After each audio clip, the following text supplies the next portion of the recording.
Question is, the ionization constant of benzoic acid is this much and solubility product for silver benzoate is this much. How many times is silver benzoate more soluble in a buffer of pH 3.19 compared to its solubility in pure water? तो basically solubility का comparison करना है। एक तो हमारे पास pure water में है हमारा कंपाउंड सिल्वर बेंजोएट, और दूसरा जो है silver benzoate in a buffer whose pH is 3.19। इसमें कितनी सोल्युबिलिटी है, इसमें कितनी सोल्युबिलिटी है, उन दोनों में क्या डिफरेंस है, क्या उनकी रेशियो, वो हमें कंपेयर करना है। चलो पहले हम देखते हैं प्योर वाटर पे।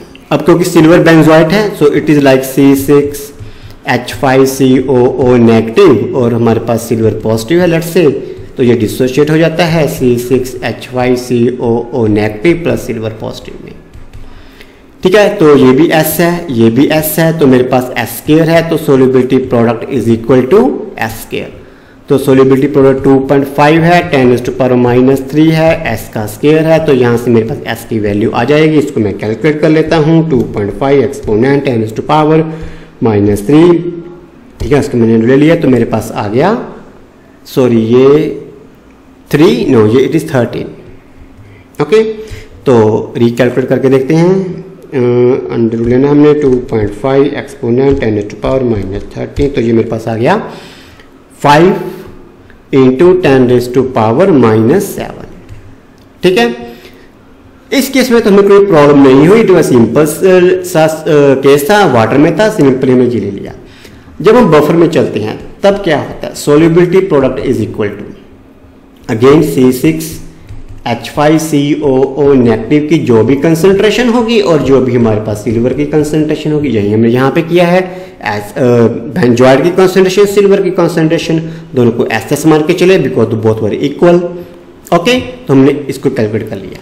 यहाँ पे सोल्युबिलिटी प्रोडक्ट कितना है, 2.5 × 10⁻³ अब प्रॉब्लम यहाँ पे है, ये वैल्यू हम कहाँ से लेंगे, when silver benzoate is present in buffer. यहाँ पर वाटर में था, नो प्रॉब्लम, बफर में है तो हमें इसकी वैल्यू जो है कैलकुलेट करनी पड़ेगी। अब हम नेक्स्ट पेज पे चलते हैं, वहां पे वैल्यू कैलकुलेट करते हैं। कैलकुलेट की ही वैल्यू को वापस यहाँ पे फिल करेंगे और इसको सोल्व करेंगे to get the final answer. ठीक है, चलो अभी करने क्या जा रहे हैं, इन दोनों की वैल्यू को कैलकुलेट करने जा रहे हैं in a buffer where pH is 3.19। तो हमें दिया क्या है, pH इक्वल टू 3.19। तो यहां से मेरे पास H पॉजिटिव आयन की कंसंट्रेशन आ जाएगी because pH is equal to negative logarithm of H positive ion concentration.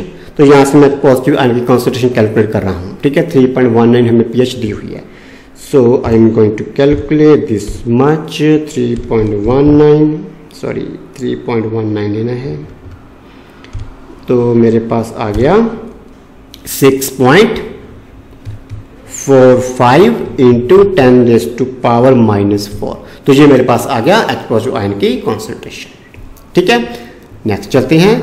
हमारे पास क्या है, C6H5CO बेंजोइक एसिड है, तो ये एक इक्विलिब्रियम स्टैब्लिश कर रहा है हमारे पास नेगेटिव प्लस H पॉजिटिव में।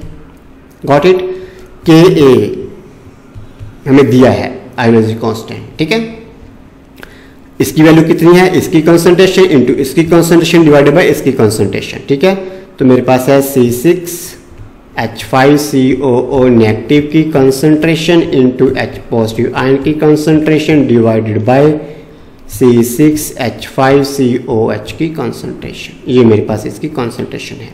अब हमें Ka भी पता है, हमें H पॉजिटिव भी पता है। Ka पता है यहाँ से, H पॉजिटिव पता है यहाँ से, तो मैं बेसिकली इन दोनों की रेशियो ले सकता हूँ। I can take ratio of H positive over Ka। H positive कितना है, 6.45 × 10⁻⁴ डिवाइडेड बाय K है 6.46 × 10⁻⁵। ठीक है, ये ऑलमोस्ट 10 आ जाएगा। ठीक है, equal to 10। Now this 10 equal to this 2 which is 6H5COO negative divided bye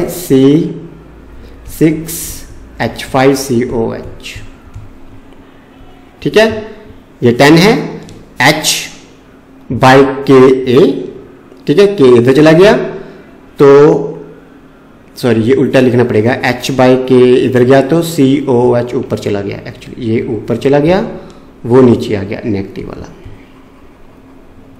ठीक है। चलो तो इससे हमारे पास जो रेशियो आ गई, so we can say that C6H5 COOH equal to 10 times of C6H5 COO negative, ठीक है। ये हमारे पास क्या है, COH, ये हम कह सकते हैं, okay.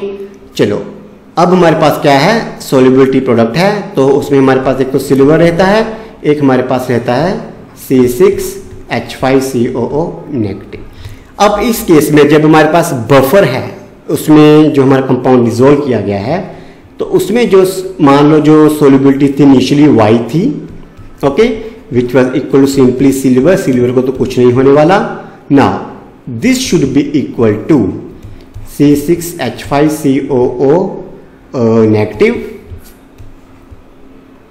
Into sorry plus C6H5COOH, इन दोनों का सम। In this case this is equal to 10 times of this one, तो I will get 6H5COO negative plus 10 times of C6H5COO negative, so total I will get 11 times C6H5COO negative, ठीक है। This is equal to Y, this is equal to silver positive, तो यहां से मेरे पास आ गया silver positive equal to Y and C6H5COO negative equal to Y by 11। Got it.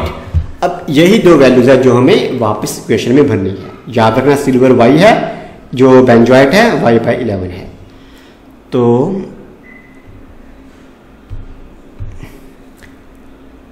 Benzoate क्या था, Y बाय 11 था, और सिल्वर क्या था, Y था, ओके। चलो यहां पर भी हमारा क्या है 13 है, तो अभी हम इसको मैं Y की वैल्यू सीधा लेके आ रहा हूं, ओके। तो मैं इसको कैलकुलेट करता हूँ, 2.5 एक्सपोनेंट 10⁻30 मल्टीपल बाय 11, इसका हम देना इंटरडू, तो आ गया 2.75 एक्सपोनेंट 10⁻12। ये मेरे पास आ गया Y की वैल्यू, दैट इज 1.65 इंटू 10⁻⁻6, ठीक है। ये मेरे पास S है, ये मेरे पास Y है, मैं Y बाय S कर देता हूँ, तो मेरे पास आ जाएगा 1.65 10⁻6 डिवाइडेड बाय 5 इंटू 10⁻7, इसको मैं सोल्व कर देता हूँ, डिवाइडेड बाय 5 एक्सपोनेंट 10⁻7, ये मेरे पास आ गया 3.31, ठीक है। तो सोल्युबिलिटी है जो वो बफर में जिसकी pH 3.9 है, उसमें 3.31 टाइम्स हायर है कंपेयर टू वाटर, ओके।